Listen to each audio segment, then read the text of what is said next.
Om Swastiastu. Nama saya Lenovia Sunestari, NIM 2010111011, Prodi Administrasi Rumah Sakit.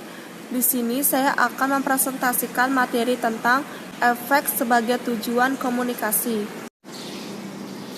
Pengertian efek komunikasi.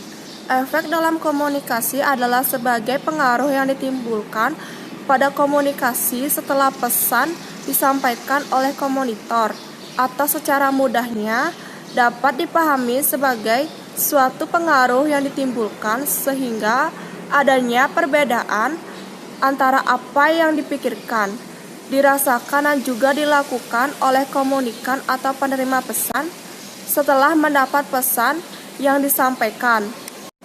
Efek komunikasi massa. Efek komunikasi massa dapat didefinisikan sebagai proses komunikasi yang berlangsung di mana pesannya dikirimkan dari sumber yang melembaga kepada khalayak yang sifatnya massa melalui alat-alat yang bersifat mekanis seperti radio, televisi, surat kabar, dan film. Efek adalah perubahan-perubahan yang terjadi di dalam diri audiens akibat keterpaan pesan-pesan media. Jadi, efek itu dapat diketahui melalui tanggapan khalayak, respon audiens yang digunakan sebagai umpan balik atau feedback. Jadi, umpan balik merupakan sarana untuk mengetahui efek. 3 komponen efek komunikasi massa.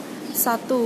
Efek kognitif terjadi bila ada perubahan pada apa yang diketahui, dipahami, atau dipersepsi khalayak.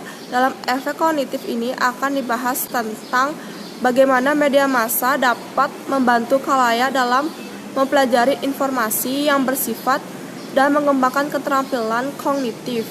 Yang kedua, efek afektif ini memiliki kadar yang lebih tinggi daripada efek kognitif.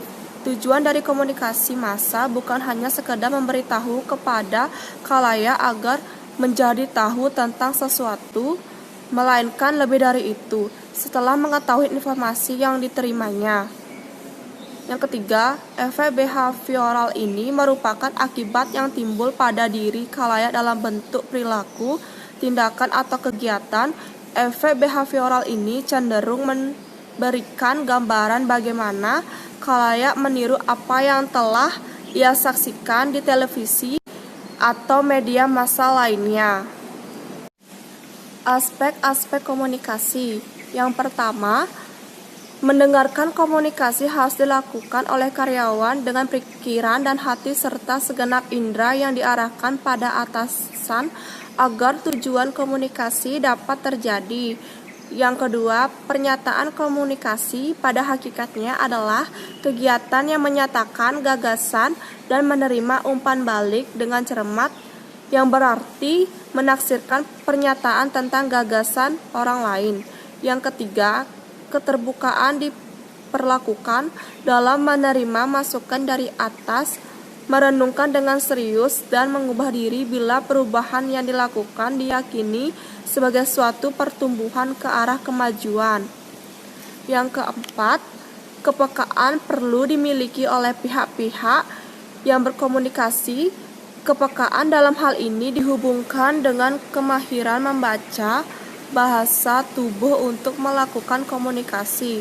Yang kelima, umpan balik. Sebuah komunikasi disebut menghasilkan umpan balik apabila pesan yang disampaikan mendapat tanggapan yang dikirimkan kembali.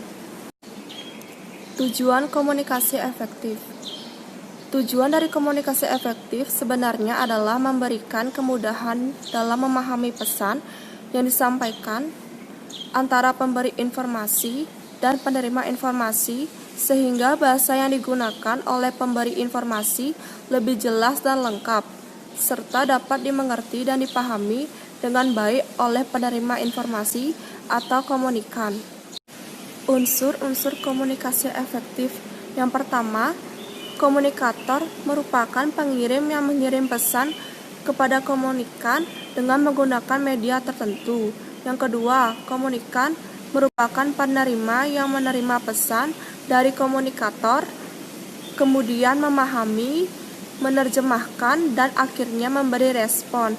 Yang ketiga, media merupakan saluran yang digunakan untuk menyampaikan menyampaikan pesan sebagai sarana berkomunikasi berupa bahasa verbal maupun nonverbal. Yang keempat, pesan merupakan isi komunikasi berupa pesan yang disampaikan oleh komunikator kepada komunikan. Yang kelima, tanggapan merupakan dampak komunikasi sebagai respon atas penerima pesan, diimplementasikan dalam bentuk umpan balik atau feedback atau tindakan sesuai dengan pesan diterima. Komunikasi persuasif. Komunikasi persuasif adalah komunikasi yang bertujuan untuk mengubah atau memengaruhi kepercayaan, sikap, dan perilaku seseorang sehingga bertindak sesuai dengan apa yang diharapkan oleh komunikator. 3 komponen komunikasi persuasif. Yang pertama, kognitif. Individu mencapai tingkat tahu pada objek yang diperkenalkan. Yang kedua, afektif. Individu mempunyai kecenderungan untuk suka atau tidak suka pada objek. Yang ketiga, konaktif. Perilaku ini sudah sampai tahap hingga individu melakukan sesuatu tindakan terhadap objek. Sekian presentasi saya. Apabila salah kata, saya mohon maaf. Saya tutup dengan Parama Santi.